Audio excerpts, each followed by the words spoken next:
जी तो एक नई वीडियो के साथ आज फिर से हाजिर हैं और हमारा लेक्चर नंबर 3 है आज। और हम आज जो पढ़ने जा रहे हैं वो है अकाउंटिंग इक्वेशन। तो जिन्होंने हमारे प्रीवियस लेक्चर नहीं लिए एक्सपेंस और हेड्स की जितनी मैंने एक्सप्लेनेशन दी हैं तो उसको लाजमी ले लें ताकि जो है ना आपको ये लेक्चर भी अच्छे से समझ लगे। तो उसके लिए हम ना आज अकाउंटिंग इक्वेशन पढ़ने जा रहे हैं। और अकाउंटिंग इक्वेशन के हवाले से आपको पता होना चाहिए कि ये जो अकाउंटिंग की है एक बैकबोन है। तो आप को जितना भी इस पे अबूर हासिल होगा तो इंशाल्लाह आपको आगे आने वाली जितनी भी ट्रांजैक्शंस हैं उसमें कभी इशू नहीं होगा। तो आज देखते हैं जी कि क्या है एसेट कैपिटल और लाइबिलिटी और अकाउंटिंग इक्वेशन कहते हैं किसे हैं। याद रखिएगा हमने पिछले प्रीवियस लेक्चर्स में 5 हेड पढ़े थे टोटल। एक था एसेट, एक कैपिटल, एक लाइबिलिटी, एक इनकम और एक एक्सपेंस। लेकिन आपको यहाँ पे जो अकाउंटिंग इक्वेशन की जो इंटरफेस है उसके अंदर सिर्फ आपको 3 ही हेड नज़र आएंगे, एसेट, कैपिटल और लाइबिलिटी। अब जो बाकी 2 हेड्स हैं वो कहाँ हैं? वो कैपिटल के अंदर ही छुपे हुए हैं। कैपिटल के अंदर ही इनकम है और कैपिटल के अंदर ही एक्सपेंस है, ठीक है ना। तो आपने जो है ना इसको याद रखना है कि इनकम और एक्सपेंस जो होता है ये कैपिटल के इनसाइड होता है। तो उसके हवाले से हमें पता होना चाहिए कि इनकम को क्या हो तो कैपिटल पे क्या असर पड़ता है, एक्सपेंस के इंक्रीज़ डिक्रीज़ होने से कैपिटल पे क्या असर पड़ेगा। तो इसको थोड़ा सा डिस्कस कर लेते हैं। कह रहे हैं जी increase in income can increase the capital, ठीक है जी। और अगर आपकी इनकम बढ़ेगी तो उससे आपका कैपिटल बढ़ेगा। याद रखिएगा कैपिटल क्या होता है। कैपिटल कोई सी भी वो अमाउंट जो आपने बिज़नेस के अंदर इन्वेस्ट की है। आपका किसी तरह का भी बिज़नेस है, आपने उसमें 50,000, 1 लाख, 10 लाख, 20 लाख जितना भी इन्वेस्ट किया वो आपका कैपिटल है। हाँ, वो आपका कैपिटल है। हाँ, ठीक है ना। तो अब जब इनकम आती है, ज़हरी सी बात है, जब आप प्रॉफिट कमाते हैं तो फिर आपका कैपिटल बढ़ेगा ना। आपने जितना भी इन्वेस्टमेंट किया वो बढ़ेगी ना। तो इनकम के बढ़ने से कैपिटल बढ़ता है। और जब एक्सपेंस ज़्यादा होते हैं, मीन ख़र्चे ज़्यादा हो जाते हैं, जब ख़र्चे ज़्यादा होंगे तो आपका कैपिटल आपका कम हो जाएगा। तो आपने एक्सपेंस से याद रखना है कि जब आपके एक्सपेंस बढ़ते हैं तो आपका कैपिटल जो है ना वो कम हो जाता है। और जब आपकी इनकम बढ़ती है तो आपका कैपिटल जो है ना बढ़ जाता है। तो ये नीचे यही लिखा हुआ है, increase in income can increase the capital. तो जब आपकी इनकम बढ़ेगी तो आपका कैपिटल भी बढ़ेगा। और increase in expense can decrease the capital. तो जैसे ही ख़र्चे वगैरह आपके बढ़ेंगे तो आपका जो कैपिटल होगा वो कम हो जाएगा। तो इसी अकाउंटिंग इक्वेशन के हवाले से हम नीचे कुछ क्वेश्चन देखते हैं और इसे जो आप प्रैक्टिस करेंगे इंशाल्लाह तो आपकी जो है ना अकाउंटिंग इक्वेशन के हवाले से जितने भी थोड़ी बहुत इश्यूज़ हैं वो क्लियर हो जाएंगे। तो इसको हम देखते हैं। अब सिंपली इसको सॉल्व करना है। एक रफ सा पेज ले लेते हैं साथ में। ये हमने ले लिया पेज, ठीक हो गया। तो अब जो है ना पहला क्वेश्चन देखते हैं। पहला क्वेश्चन क्या कह रहा है? एसेट उसने हमें दिया हुआ है। आपने पहले इस तरह करके ना जो भी अकाउंटिंग इक्वेशन है उसको लिख लेना है, ठीक है। Asset capital plus liability. तो एसेट कितना है हमारे पास? वो हमारे पास है 60,000, ठीक है। और कैपिटल कितना है हमारे पास? 15,000, ठीक हो गया। और प्लस लाइबिलिटी। तो आपने फाइंड क्या करना है? लाइबिलिटी। तो मैथ के हवाले से अगर देखें तो इसको हम उधर अगर ले जाएंगे तो कितना माइनस हो जाएगा? ये -15,000, ठीक है। तो अगर इसमें से आप माइनस करेंगे तो कितना आ जाएगा आपके पास? ये आपके पास 60 में से 15 माइनस करें तो ये आपके पास आ जाएगा 45,000, ठीक है जी। ठीक है, तो यहाँ आपका आंसर कैपिटल में हाँ कैपिटल फाइंड करना है, ठीक है। कैपिटल फाइंड करना है। ये आपको 15,000 उसने लाइबिलिटी दी हुई है, ठीक है, एक ही बात है। तो ये जो आपका कैपिटल होगा वो 45,000 आ जाएगा, ठीक है। ठीक हो गया। अब क्वेश्चन नंबर 2 देखते हैं। क्वेश्चन नंबर 2 में कहता है कि जो है ना आपके पास एसेट जो है ना एसेट वो है 80,000 और जो है ना दूसरा लाइबिलिटी वो आपने फाइंड करनी है। और प्लस कैपिटल जो उसने दिया हुआ है वो है 56,000, ठीक है। तो अब हम इसमें से इसको माइनस करेंगे। जब 80 में से 80,000 को हम जब लेके जाएंगे इधर 56,000 और इज इक्वल टू एल। तो जब हम इसमें से माइनस करेंगे तो ये कितने आ जाएंगे? तो ये मेरे ख्याल से आ जाएंगे कर करा के 24,000। एल इज़ इक्वल टू 24,000, चूँकि 80 में से 56 माइनस करेंगे 24,000। तो हमारे पास जो लाइबिलिटी का आंसर आया है वो है 24,000, ठीक हो गया। उसके बाद हम थर्ड वाला क्वेश्चन देखते हैं। थर्ड वाले में क्या कह रहा है? थर्ड वाले में कह रहा है कि आपको एसेट फाइंड करना है। लाइबिलिटी उसने लाइबिलिटी कितनी दी हुई है? 18,000, ठीक है, और 58,000, ठीक है। तो यहाँ अपने सिंपल इनको ऐड कर देना तो आपके पास एसेट आ जाएगा। तो 2 यहाँ जाएगा तो ये हो जाएगा 60, 70 और 76। तो एसेट आपका आ गया 76,000, ठीक हो गया। तो यहाँ आपने पुट कर देना 76,000, ठीक है। क्वेश्चन नंबर अब 4 देखते हैं। क्वेश्चन नंबर 4 देखते हैं। इस लेक्चर को आपने फोकस, अगर कहीं से समझ नहीं लगती इसको पॉज करें, बैक पे जाएं, दोबारा से रिवील करके देखें, लेकिन आपको इसकी एक एक पॉइंट की समझ लगनी चाहिए कि एक एक पॉइंट में क्या हो रहा है। तो 4 वाला क्वेश्चन देखते हैं। उसने एसेट दिया हुआ है 120,000, ठीक है जी, और लाइबिलिटी उसने दी हुई है हमें 27,000, और कितना है आगे? कैपिटल फाइंड करना है, ठीक है। तो इसको यहाँ से माइनस करेंगे, 120,000 में से माइनस करेंगे 27,000, तो हमारे पास कैपिटल आ जाएगा। तो यहाँ से हम 27 फाउंड करेंगे तो कितना आ जाएगा? 93 आ जाएगा मेरे ख्याल से, आई थिंक, ठीक है। मैं जल्दी जल्दी में कर रहा हूँ, अगर कोई गलती हो भी जाती है तो फिर आप उसको देख लीजिएगा। तो हमारे पास जो कैपिटल आंसर आ रहा है वो है 93,000, ठीक है।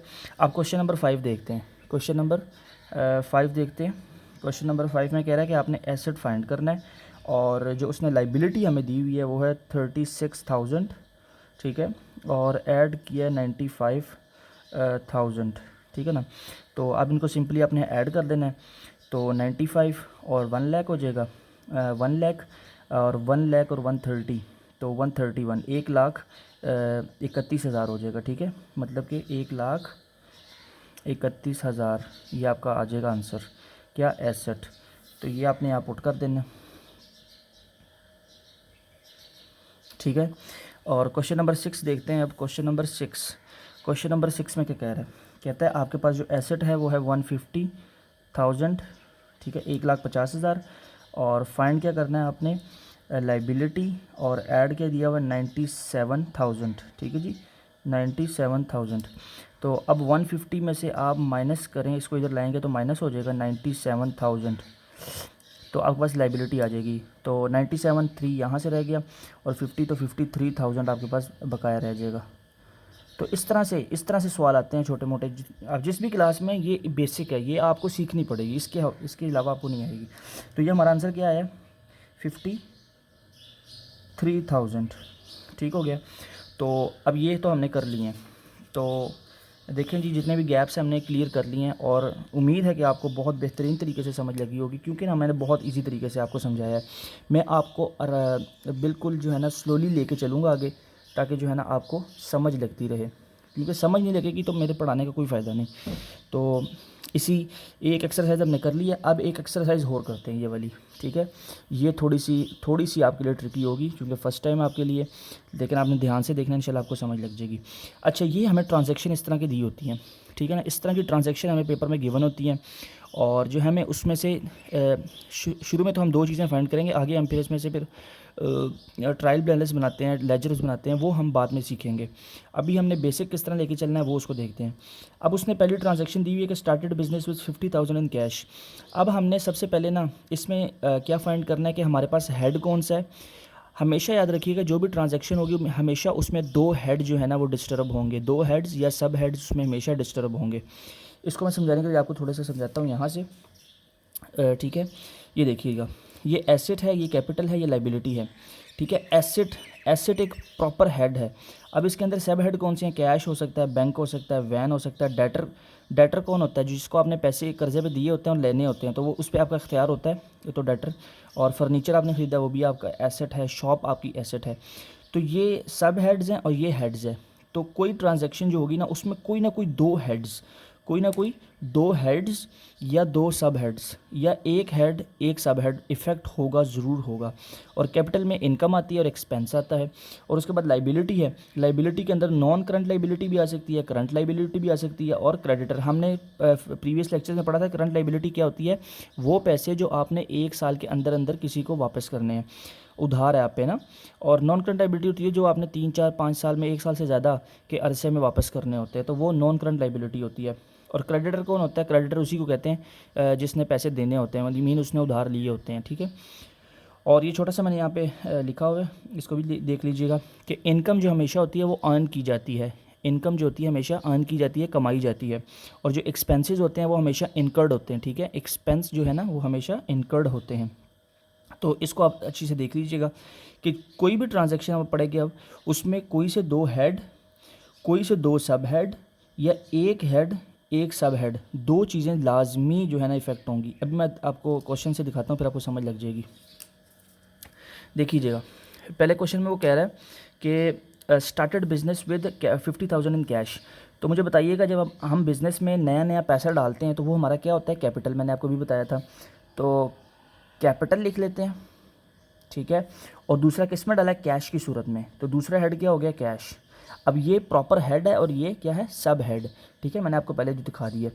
तो अब मुझे बताएं, कैपिटल इंक्रीज़ हो रहा है तो प्लस का निशान लगा देते हैं, मीन हमने जो कैपिटल इन्वेस्ट किया है वो हमारा इंक्रीज़ हो गया। और कैश जो हमारा बिज़नेस में पहले नहीं था तो बिज़नेस में कैश आ गया, तो कैश भी इंक्रीज़ कर गया है। जब हमने कैपिटल इन्वेस्ट किया बिज़नेस के अंदर तो हमारा जो कैपिटल था वो इंक्रीज़ हो गया। और जो बिज़नेस में पहले कैश नहीं था, अब हमने बिज़नेस में कैश डाल दिया है, तो जो है ना अब हमारा कैश भी बिज़नेस में इंक्रीज़ हो गया है। और क्वेश्चन नंबर 2 देखते हैं कि purchase shop for 10,000 on cash. यार ये मैंने एक एयरपोर्ट के पास रहता हूँ तो यहाँ पे ना जहाज़ बहुत गुजरते हैं, थोड़ा सा डिस्टर्बेंस क्रिएट होगी, लेकिन उसके लिए माजरत चाहता हूँ मैं आपसे। और अच्छा, क्वेश्चन नंबर 2 देख लेते हैं। Purchase shop for 10,000 on cash. आपने शॉप ख़रीदी। शॉप आपका कैसा? ये देखिए, मैं साथ साथ आपको दिखाता रहता हूँ। ये देखो, शॉप क्या थी? आपका एसेट था, ठीक है।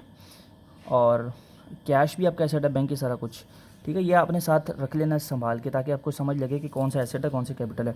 तो शॉप जो ख़रीदी आपने, कैपिटल था, अपना आपका एसेट था, और कैश से ख़रीदा, ठीक है। जब आपने कैश से ख़रीदा तो आपका कैश कम हो गया होगा और शॉप आपकी बढ़ गई होगी। इसकी अब समझ लग रही है आपको? आस्ते आस्ते थोड़ी थोड़ी समझ लगेगी, इतनी जल्दी नहीं लगेगी। तो देखिए ना, आपने पहले शॉप ख़रीद ली।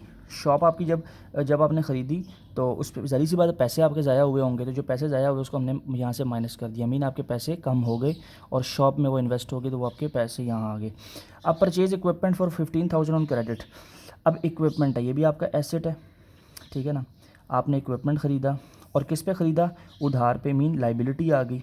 लाइबिलिटी उधार को कहते हैं। जिन्होंने प्रीवियस लेक्चर लिए हैं उनको पता है कि लाइबिलिटी क्या होती है। तो इक्विपमेंट आपने ख़रीदा तो आपका इक्विपमेंट का एसेट बढ़ गया। लाइबिलिटी आपने उधार किया तो आपका उधार भी बढ़ गया। उधार के बढ़ने से क्या मुराद है? इसका मुराद ये है कि आज आपने पैसे जो है ना किसी से ले लिए और ये आपने देने हैं कल को, आप पे उधार बढ़ गया। कहते हैं ना हमारे पे उधार चढ़ गया। इसका ये मतलब है कि हमने उधार काफ़ी ज़्यादा ले लिया, वो वापस भी करना है। तो आपकी लाइबिलिटी भी बढ़ गई है और इक्विपमेंट, आप जो एसेट है वो भी आपका बढ़ गया है। अब paid electricity bill of 2,000 from bank. अच्छा, तो इलेक्ट्रिसिटी जो हम बिल पे करते हैं, जहाँ भी पेड का लफ्ज़ आ जाए याद रखना कि जो है ना वो हमेशा एक्सपेंस होगा, ठीक है। वो एक्सपेंस होगा।